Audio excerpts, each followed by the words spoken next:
பெருந்தலைவர் காமராஜர் அவர்கள் வாழ்ந்த தியாகராய நகர் திருமுல்லைப்பிள்ளை சாலையில் உள்ள வீட்டை தமிழக அரசு வாங்கி அதை காமராஜர் நினைவில்லமாக மாற்றிய பெருமையும் எம்ஜிஆர் அவர்களே சேரும். காமராஜர் நினைவில்லத்தை 1978 அக்டோபர் மாதம் 19ஆம் தேதி திறந்து வைத்த எம்ஜிஆர் அவர்கள் காமராஜர் அவர்களுக்கு புகழாரம் சூட்டினார்.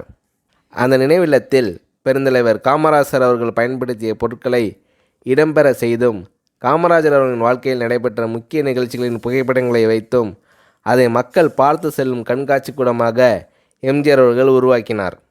அந்த கண்காட்சி கூடத்தை அன்றைய கேரள கவர்னர் ஜோதி அம்மாள் தலைமையில் அப்போதைய மத்திய அமைச்சர் ப. ராமச்சந்திரனை திறக்க செய்தார் எம்ஜிஆர்.